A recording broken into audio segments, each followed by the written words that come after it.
exit in 3 minutes. Traffic and weather permitting, we expect to shut time in about 5 o'clock in the morning. Time check for your convenience is 18 minutes past the hour. We'll be arriving ahead of schedule.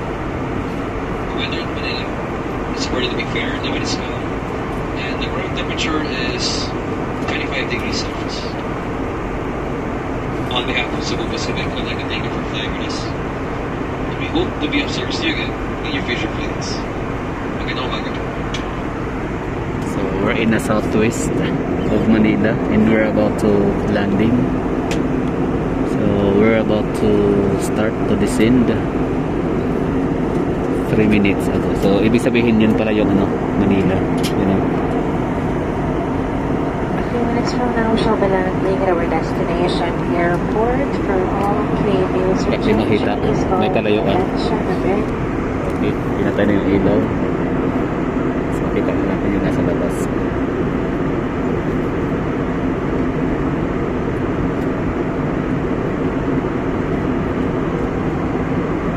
Wala pa din, madilim. Oops.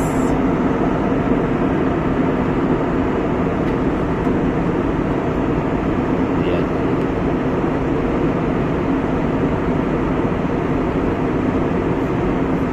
Sige lang. Wala kong pilitin kung madilim. Basta naka-ready tayo para sa Liga Manila Skyline.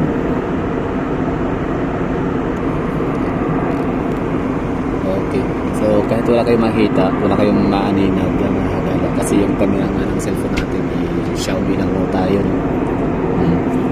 Pero gusto ko lang i-share ho sa inyo yung aking thoughts niya.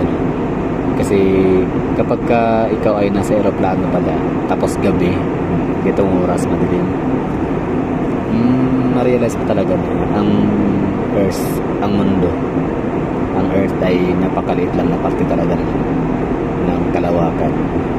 Kumbaga parang naging parte lang siya ng universe. For example, kasi mula dito sa airplane sa aking window view, nakikita ko yung bituin, yan, maraming mga bituin sa langit.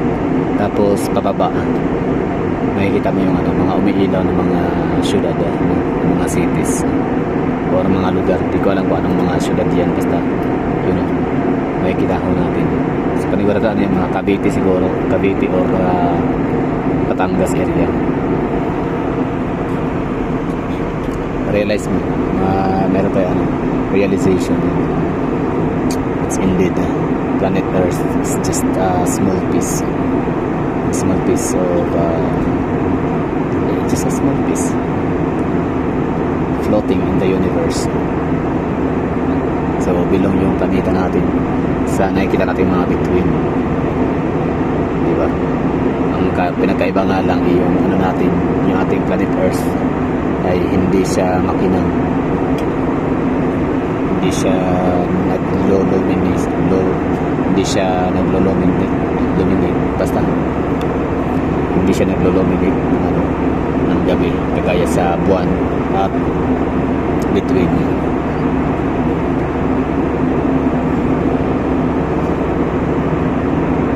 So kung magkaroon ng power outage or blackout, so hindi makikita ang planet Earth sa buong universe kapag kagabi.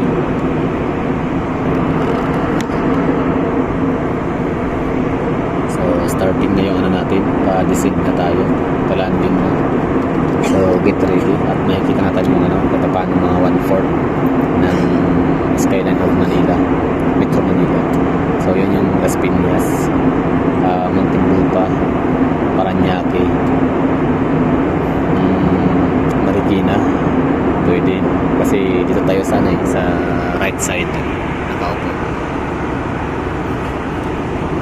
So yun yung makikita natin, southern part of Metro Manila.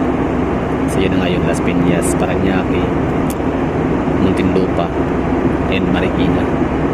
Tapos Rizal na rin, makikita rin natin. Lalo ng Antipolo.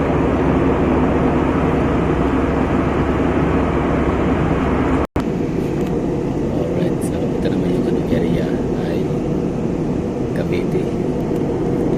Cavite area. Pero yung Cavite City, yun ba yung hindi ko pa masyadong napuntahan? I mean, hindi ko pa talaga napuntahan. Kailan man, kailan kaya? Baka ngayon na, bukas, no? Mamaya. Kasi na-curious ako yan sa Cavite City na yan. Naikot ko na lahat ng lugar sa Cavite, mapa bundok man o mapa syudad, no? From Ternate. Ternate is yung pinaka-boundary ho kasi yung Ternate Cavite. Ternate is pinaka-boundary ng Batangas, ng Nasugbu. So magsisimula tayo sa Ternate, pinakamalayo, tapos Maragondon, tapos Naik, tapos Tansa, tapos Kawit, tama ba? Yun, Kawit, tapos Cavite City, tapasok isla kasi yung Cavite City. Ito ba yun? Ito na ba yung Cavite City? Minsan mapuntahan ko talaga to.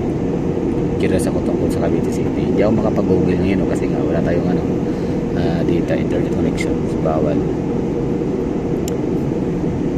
Hindi ko alam kung si Cavite City ay highly urbanized city ba siya, kung siya ba ay ganun kayaman, gaano siya kayaman, gaano kalaki ang kanyang population, ang kanyang land area.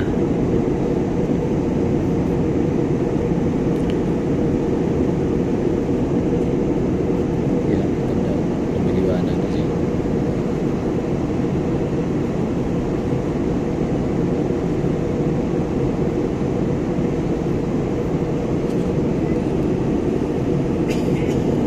Pero iba talaga pag Cebu, Metro Cebu, Bacolod, Davao, ang Iloilo. Hindi ko pa matukoy kung Iloilo ba talaga ang nakita ko kanina, pero parang hindi ko nakita ang Iloilo doon kasi heart shape ang Iloilo, di ba? Tapos ang Iloilo wala naman silang bukid na lugar, no? Unlike Davao City na meron pa tayong mga area na puro mga kagubatan. Kapag kagabi, syempre hindi talaga maaningan ko ng ilaw. Parang Iloilo City, as far as I know, kung titignan mo yung kailang tawag nito, yung kailang land area, no? Maliit lang, tapos urbanized lahat. Tama ba mga Hagala? Let me know na comment box mga taga Iloilo, mga toto, mga nini. Sorry. So ano ba tawag sa mga kasi pag Bisaya kasi mga Inday, mga Ondo, pag Cebu, pag Mindanao naman mga Dodong. So sa mga taga Iloilo ano ba tawag? Toto, nini, no? So mga sir, mga ma'am, no? Mga Hagalang mga taga Iloilo, yung lugar ho ba ninyo ay tawag nito urbanized lahat, di ba? Kayo ba ay kagaya sa NCR? For example, Cebu City. Ang Cebu City, according to them, sa mga taga Cebu na nagko-comment na parang 10 to 20% lang ang flat terrain ng Cebu City land area. So it's only 20% sa kabuuan ng kailang land area, kaya yun lang yung may mga gusali, and the rest is 80% is mga kabukiran na bundok, mountainous areas. So yun na yung mga laho, tawag nito, mga siraw, no? Mga Trans Central Highway, TCH. Ang ganda doon, no? Parang nasa Baguio ka din.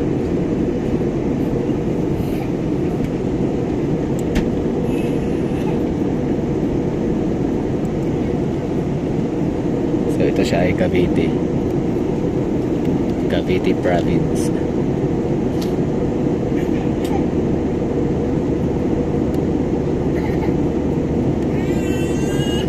Cavite or Batangas? Oh, I'm confused. The group of variable.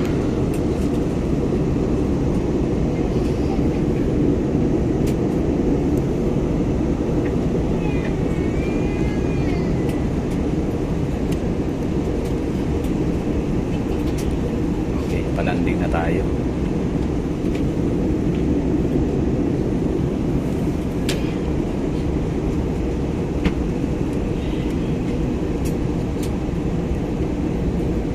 Metro Manila right there. Ladies and gentlemen, the fasten seatbelt sign. At this time, make sure the window shades are up, tray tables are stowed, and your seatbelts are securely fastened.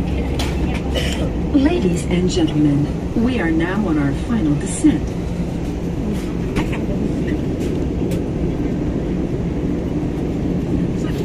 Ladies and gentlemen, we are now on our final descent. Cabin crew, please prepare.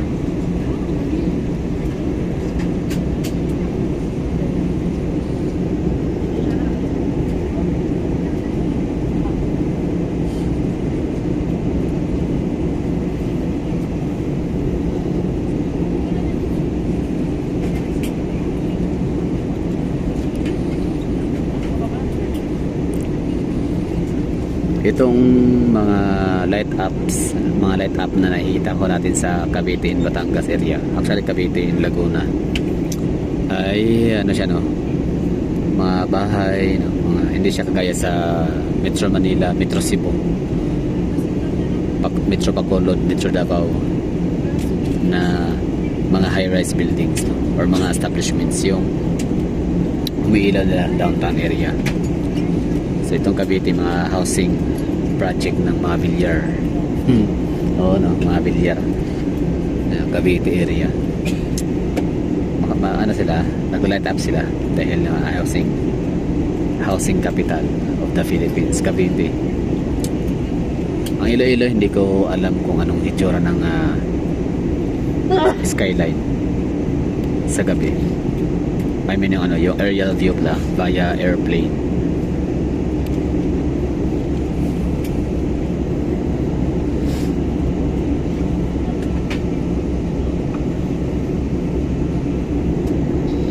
Yung flight ko pala papuntang Iloilo ay umaga, alas 7, alas 6, alas 5, no? Mga ganun, madaling araw. So, hindi ko makita yung yung light up ng Iloilo City niyan kasi syempre nag-turn off na ng mga ilaw ang mga establishment niyan. Kasi may liwanag na, umaga na. Yan.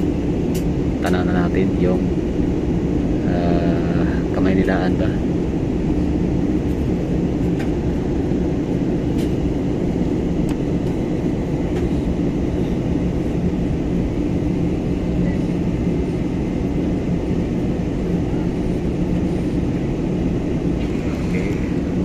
Tumagilid na yung aeroplano dahil papunta na tayo doon.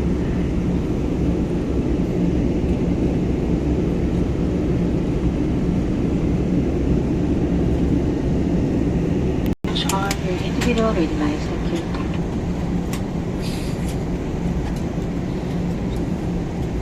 Grabe yung bags. Parola pa. Hindi nyo makikita sa camera, pero kitang-kita ko. The naked eye. Nagre-reflect siya sa ilaw ng aeroplano.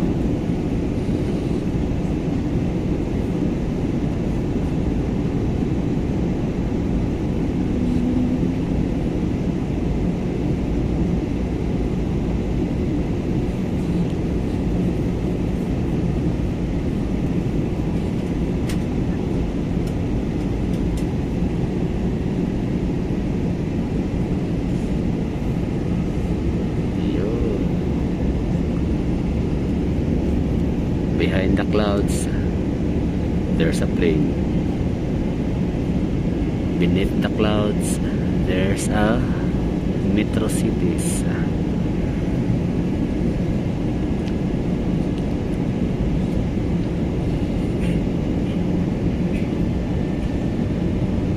Paggabi maganda siya tignan, kasi sa mga ilaw, pero pag araw hindi, kasi parang mararamdaman mo talaga na parang napakainit. Kasi wala kang makikita ng mga hindi siya ay appetizing, no?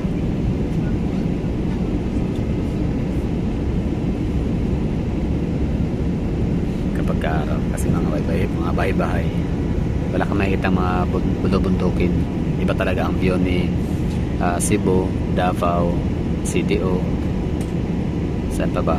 Batangas, Tagaytay. Yun na, view ho yun na kapag ka nasa aeroplano ho kayo.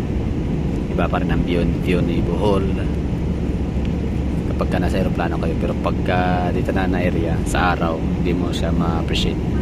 I mean, ewan ko sa inyo, no? Kanya-kanya naman tayo ng perception sa buhay, ng perspective pala. So ako, mas nare-relax yung aking mga mata kapag ka nakita ko ng mga isla, dagat at bulubundukin within the city. So yun na nga, Bohol, Cebu, Davao, CDO, Batangas, Cavite. Yung mga lugar na yun na makikita ho natin kapag ka nasa aeroplano ho tayo. Yun po yung tinutukoy ko, aerial view via airplane. So si Iloilo di ko siya makita, tsaka si Bacolod, Negros, pero maganda yan kasi si Negros I know for sure, I mean si Negros Occidental and Oriental, I know for sure na maganda rin ang kanyang overview via airplane kasi nga sila, mountainous areas, province, lush greenery.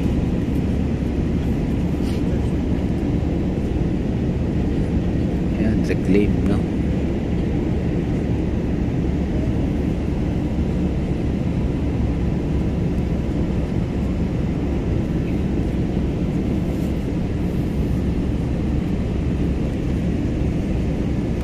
Diba? Ang ganda tignan, no?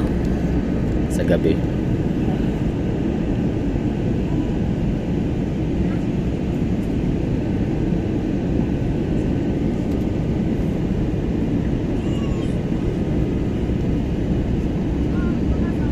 I'll cover you as a child.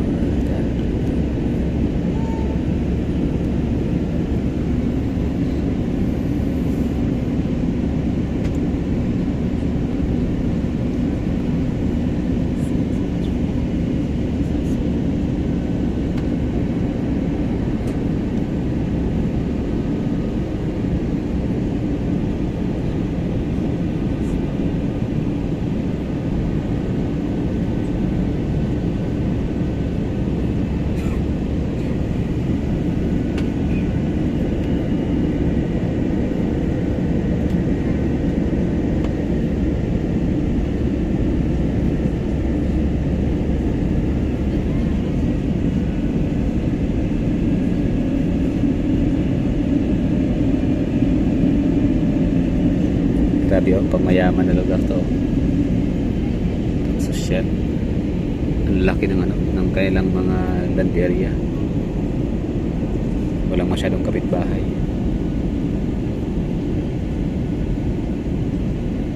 Rich kid.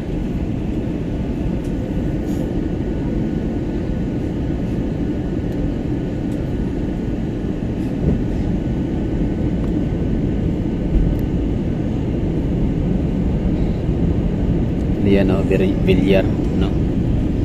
Villar City, Vistaland. Tama ba, Vistaland is Villar?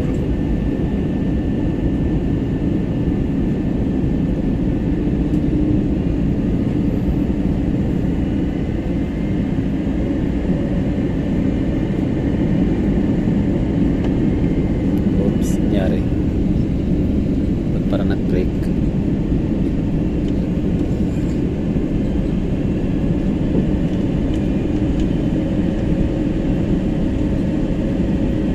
Cabin crew to landing stations.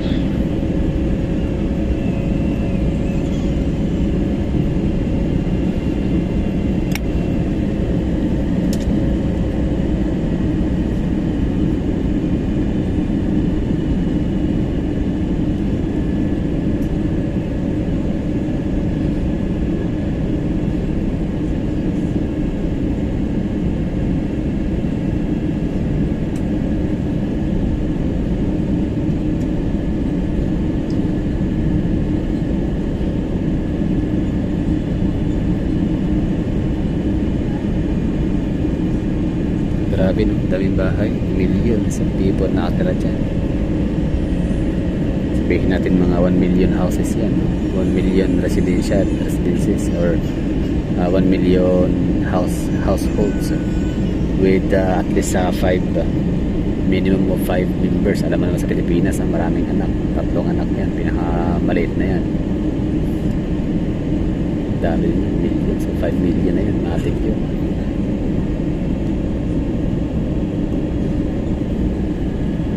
Mga establishment tayo nakikita na hindi ko alam kung ano yan. Ayan.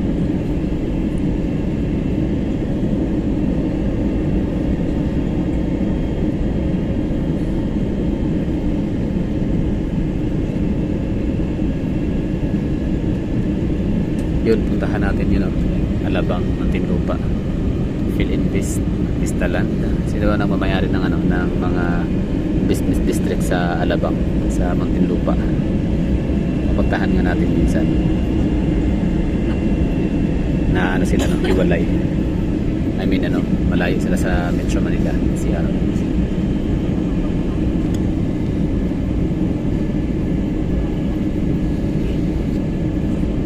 Maganda kaya nila dyan, Festival Mall,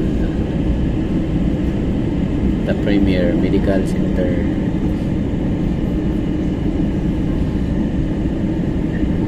Yun ba, ano kaya yun? Parang cruise na pinahiga na parang may ganun itsura sa Cebu.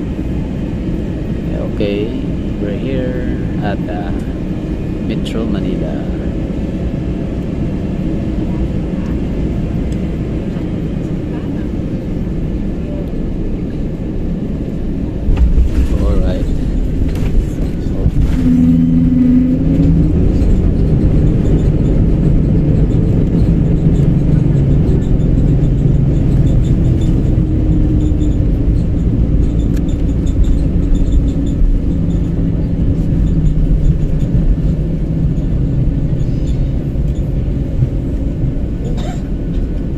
Medyo mabigat yun Puntog yun Hindi siya ganun ka-smooth landing. Ano sa tingin nyo? Smooth landing ba yun? Na parang antog, no? Okay, that's all for today's video. Thank you for watching. So, ingat kayo dyan. Amping kanunay, halong kamoda. Stay safe and bye-bye. This has been your Gala, the Explorer. Gumagala na naman. Hello everyone, Cebu Pacific welcomes you to Ninoy Aquino International Airport.